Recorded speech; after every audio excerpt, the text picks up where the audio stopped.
The time now is 16 minutes past the hour. When we began our week-long series on smoking yesterday, we reported that doctors link cigarettes to 85% of all lung cancer. But numbers like that don't mean very much until you look at the human consequences, face to face. This morning we're going to meet a lung cancer patient who blames his illness on 3 decades of cigarette smoking. The lesson seems to be that where there is smoke, there may be a terrible price to pay. This is Falls Road in West Belfast. In many ways, a South Bronx look-alike. You could say Michael Flannery's heart... In his 25 years as one of New York's leading television reporters, Roger Sharp covered every kind of story, including studies linking smoking and cancer. But despite what he learned, he continued to smoke. A year ago, shortly after one of his occasional attempts to quit, he learned he had lung cancer. It had already spread to his brain. He began radiation and chemotherapy, which he continues today. Roger Sharp remains on the job covering the business beat for WCBS television. One of his doctors, James Spire, is also joining us this morning. And good morning to both of you. And thank you for joining us. Roger, you were diagnosed a little over a year ago with cancer. What did the doctors tell you?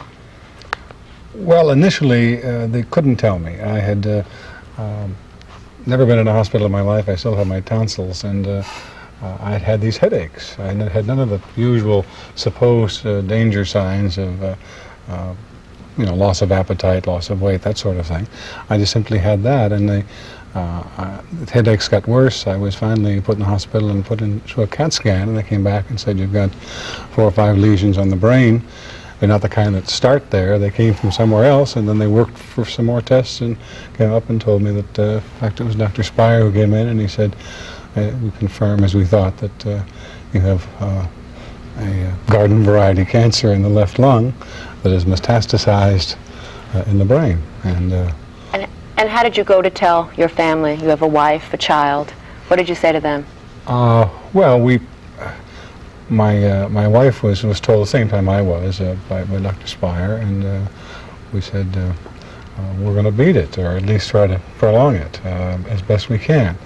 Our 8-year-old knows that I'm ill, and he's always doing his. He's called himself Dr. Adam, doing his share to help things along, and he understands as much as he can understand, being 8 years old.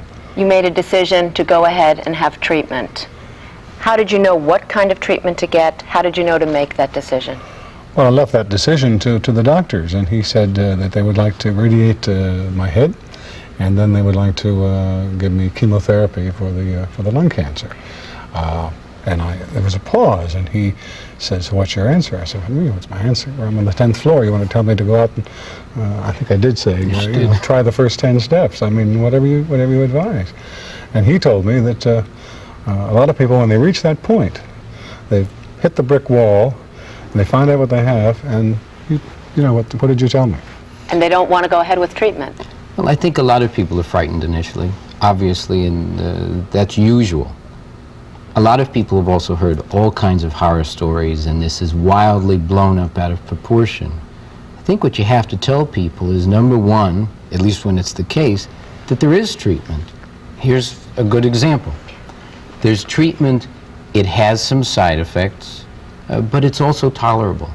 One of the major kinds of advances that have been made in recent years is that we can give the treatment better. We can give it in a way that it's less toxic for people.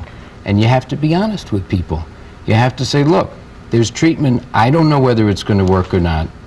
And I'm very honest. I told Roger that it wouldn't cure him, but that I thought we could make him better. Is the reason he's sick today because of cigarette smoking? I can't tell you that with absolute certainty, but I believe it very strongly, and I think it's extremely likely. His chance of developing lung cancer is 10 to 20 times higher than someone who didn't smoke. A lot of people, though, think, I've been diagnosed as having lung cancer, the treatment's going to be worse than the disease could be. Are they right? No. I mean, the treatment has its moments of unpleasantness, but it was a surprise to me, really. When I first went down to radiation, I expected to be strapped into something resembling an electric chair, and instead it was put on a table, and they measure you by computer and put a simple band across your forehead, and 2 minutes later you're out. As far as the chemotherapy was concerned, I was all prepared to get real sick. and went through the first 2 or 3 treatments and didn't get sick really at all. I had a few days of unpleasant feelings, but certainly it was worth the improved feelings I got from the treatment. And I've been off different treatments. I've been back on. I went through a second stage of radiation on the brain, a second stage now of chemotherapy on the lung. What do you live for today? What drives you today? Tomorrow. There's, you know, what do we all live for today? Things become more important to you. You're concerned about the inequality of what you do and the time you spend with children and family and that sort of thing. Career is not as much of an obsession as it was for 25 or 30 years. Most important piece of advice, quickly, that you could give people out there who may suspect that they have lung cancer or who have just been diagnosed as having lung cancer? Go see a doctor who knows what they're doing and talk to them and listen. Find out what's possible and what's available for you before you jump to making a rapid conclusion. And stop smoking. And stop smoking. I tell that to everybody. I mean, you know, the people don't understand that those who smoke end up with children who smoke. I have a cousin and her husband who smoke, and now they've got a 17-year-old, and he's already into it. I have a 28-year-old daughter, Karen, smart, a lawyer, but she smokes, even though she used to throw my cigarettes out. Thank you very much, Roger Sharp, Dr. Spire, for coming this morning to talk about this. Thank you. And tomorrow we'll hear the other side of the smoking debate, the view of the tobacco industry. That will be in our second half hour.